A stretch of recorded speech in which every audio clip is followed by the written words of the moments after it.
사람이 무섭다라는 말은 이럴 때 쓰는 거겠죠. 바로 어떤 상대를 병적으로 집요하게 쫓아다니면서 괴롭히는 스토킹 얘기입니다. 네, 이 스토킹을 하는 사람들을 스토커라고 하잖아요. 네. 근데 이 스토커한테 괴롭힘을 당하기 시작하면 거의 미칠 지경이다라는 이런 말까지 합니다.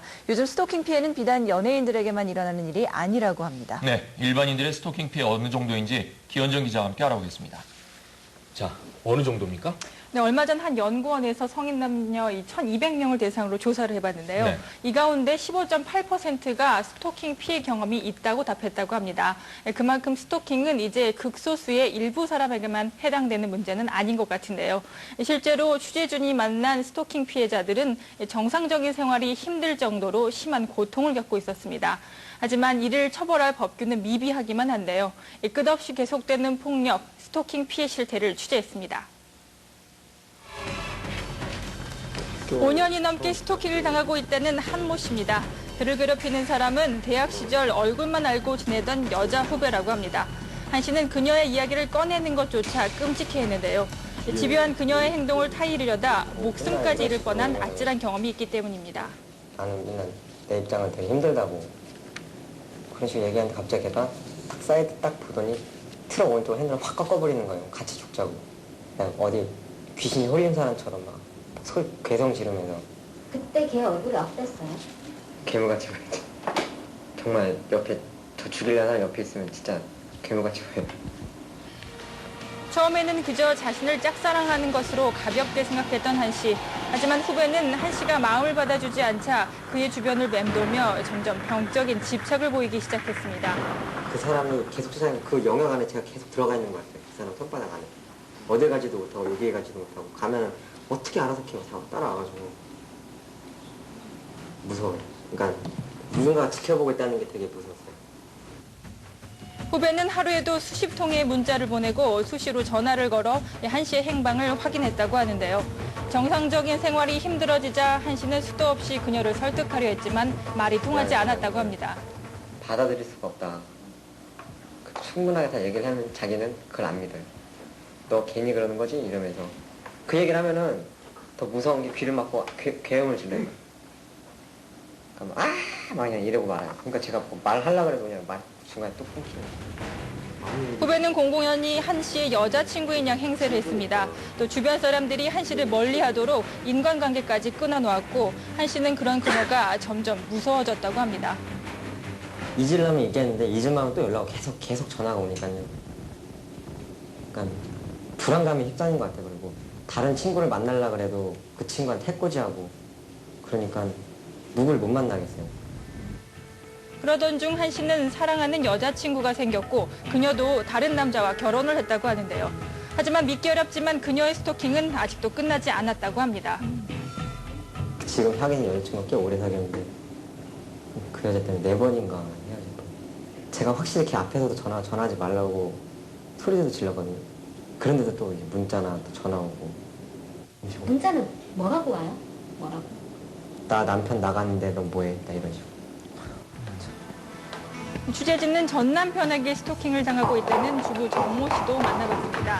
정 씨는 지금도 그가 지켜보고 있을지 모른다며 도망치려고 했습니다. 막 내가 위해를 느끼고 있기 때문에 내가 안 된다니까. 지금은 해코지는 안 하잖아. 나를 쫄쫄 따라다니면서 아니 누구를 시켜갖고 해코지를 안 한다는 보장이 어딨냐.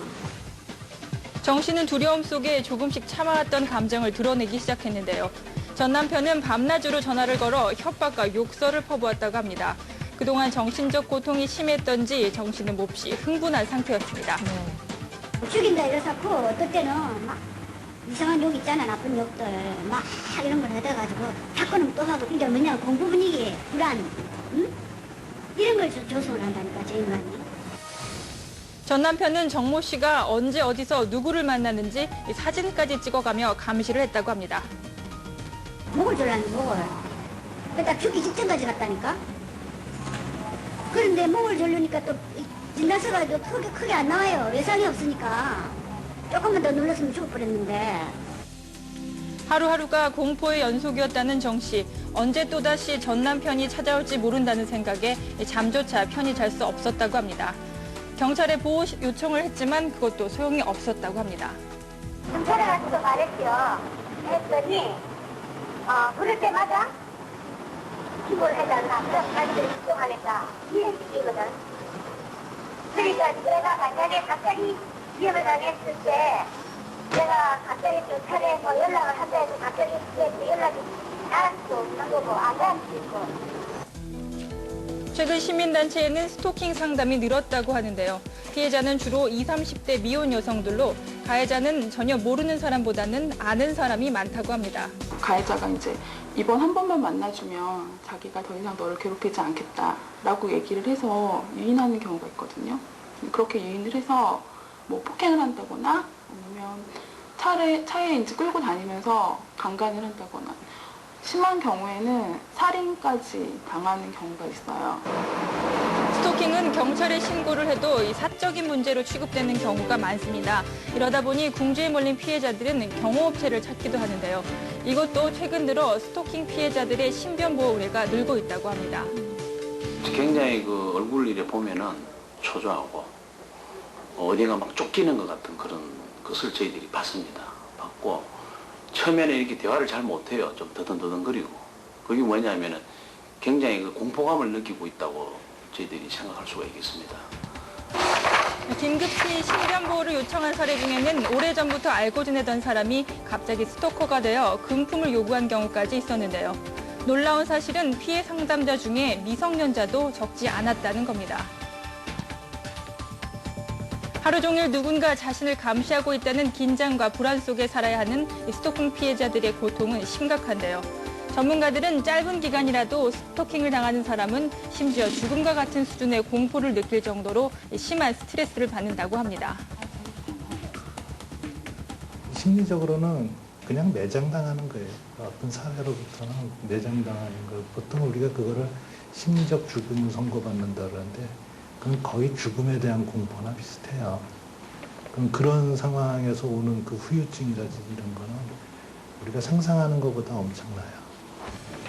미국과 영국, 일본 등에서는 이미 수년 전부터 스토킹의 피해가 얼마나 심각한지를 인식하고 별도의 법을 마련해 강력히 대처하고 있습니다. 하지만 우리나라에서는 몇 차례 관련 법안이 발의만 됐을 뿐입니다. 초기에 그 전화만 하거나 뭐 괴롭히는 단계에서 만약에 경찰이나 법원에서 하지 말라 제재 명령을 내면 거기서 그칠 수가 있다라는 거죠. 실질적인 피해를 받았을 때 그때는 하라고 하는 거니까 어떤 범죄 예방적인 측면이나 피해자 보호 측면에서는 문제가 있는 거죠. 때도 장소도 가리지 않는 스토킹은 피해자에게는 끝이 없는 폭력입니다. 스토킹도 명백한 범죄라는 사회적 인식과 함께 피해자들이 적극적으로 보호받을 수 있도록 관련 법규의 마련이 시급합니다.